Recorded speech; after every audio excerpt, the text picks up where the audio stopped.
Caroline nous a rejoint pour nous parler d'une fête. Alors, j'ai l'habitude de présenter des événements, mais là, je dois dire, je suis scotché avec la fête du ver de terre. Et oui, le ver de terre, c'est quelque part un petit peu, quand on le voit, c'est un petit peu dégueu, hein, on va dire les mots comme ça, mais cet animal est super important. On va rappeler que cette fête du ver de terre, pardon, c'est à l'Oasis citadine de Montpellier. C'est ce week-end de 9 h à 17 h. Pourquoi j'ai envie de dire mettre à l'honneur ce ver de terre lors d'une fête, lors d'un événement? En fait, on s'est rendu compte que de plus en plus, les sols sont de moins en moins vivants. Parce qu'en fait, avec les pesticides, avec l'agriculture conventionnelle, les sols se régénèrent pas. Il n'y a pas de petites bêtes qui viennent faire leur travail. Et justement, le ver de terre, c'est un animal qui est vraiment essentiel pour la vie du sol, pour la culture, pour que les plantes poussent correctement, pour tout simplement la biodiversité. Et donc cette fête-là, elle va mettre à l'honneur cet animal pour qu'on comprenne pourquoi il est important, pourquoi il faut protéger nos sols, pourquoi il faut en prendre soin en fait. Alors c'est vrai parce qu'on peut avoir des idées reçues hein, sur le ver de terre qui est un petit peu gluant, un petit peu. D'ailleurs, on ne sait pas grand-chose du ver de terre. Hein, c'est pour ça que je pense que ça va attirer énormément de monde. On précise que c'est organisé avec le groupe naturaliste de l'Université de Montpellier. Donc c'est un événement qui est encadré. C'est voulu justement que ça soit bien encadré, bien structuré. Oui, alors aussi, c'est aussi en lien avec les semaines de l'agriculture paysanne organisées par la Confédération paysanne.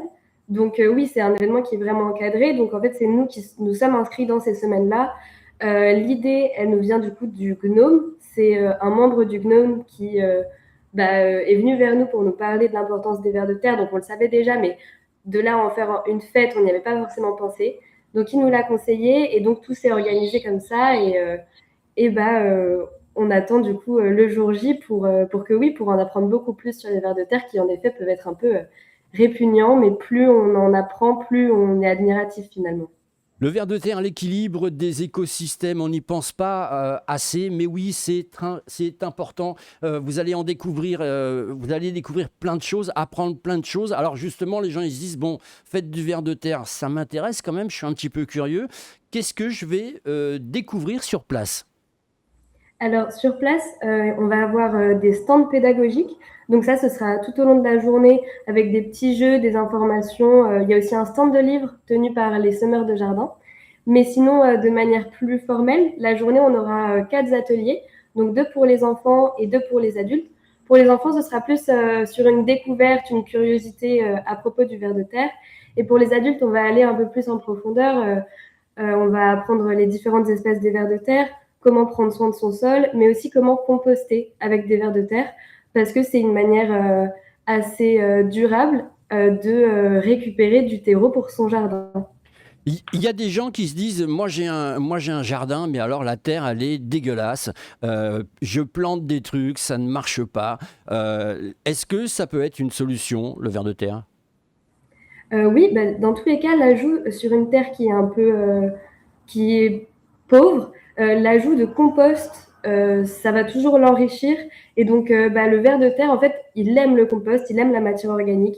Donc, si vous ajoutez plus de compost, plus de broyat, plus de matière organique, le ver de terre viendra et permettra la régénération de votre sol, l'aération pour que les racines des plantes puissent bien s'infiltrer. Donc, ça poussera mieux. Il y a aussi une meilleure infiltration de l'eau grâce au ver de terre. Donc, souvent, en fait, c'est de jamais laisser un sol à nu et de le recouvrir de matière organique, de broyat, de paillage, parce que c'est ce que le ver de terre aime et c'est ce que vos plantes aiment aussi souvent. L'écologie, on en parle beaucoup actuellement, depuis quelques années maintenant, parce qu'on fait face à un réchauffement climatique, qu'on le veuille ou non. Là aussi, le ver de terre subit ce changement climatique ou pas? Alors, je ne sais, je pense que oui, donc on le voit avec l'agriculture conventionnelle. Il le subit parce que sur des sols qui sont conventionnés, c'est-à-dire où on a du labour par exemple, où il y a des pesticides, le ver de terre, sa population est considérablement réduite. Après, par rapport au réchauffement climatique, les vers de terre, dans tous les cas, ils aiment l'humidité, la chaleur des sols. Ça dépend des espèces, encore une fois.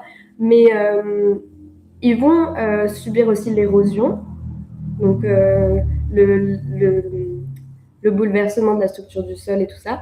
Mais au niveau du réchauffement du climat, je ne pense pas forcément qu'il y ait d'impact. Après, faut se renseigner ailleurs sur d'autres sources. Et oui, non, mais c'est super intéressant parce qu'on voit cette petite bête un petit peu, comme je l'ai dit au début, dégueu.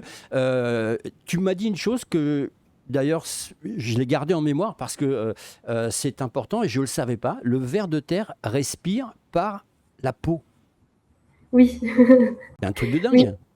oui, c'est un truc de dingue. Il n'a pas de poumons, le ver de terre. Donc, il a des petits trous sur sa peau qui lui permettent de respirer.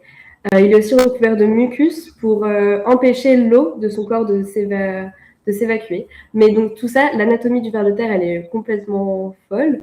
Et je vous conseille du coup de venir le jour J pour en Oui. apprendre plus. Parce que oui, c'est assez étonnant, c'est clair. Scientifiquement parlant, il y a des gens qui étudient le ver de terre parce que cette petite bête comme ça, qui paraît répugnante, peut avoir des valeurs qu'on ne connaît pas encore, ne serait-ce que pour aider la médecine. Oui, oui, oui, complètement. Mais là, de plus en plus, on utilise le ver de terre pour la science et pour la transition écologique. Par exemple, j'ai vu qu'à Combaillot, donc près de Montpellier, il y a une station d'épuration avec des vers de terre.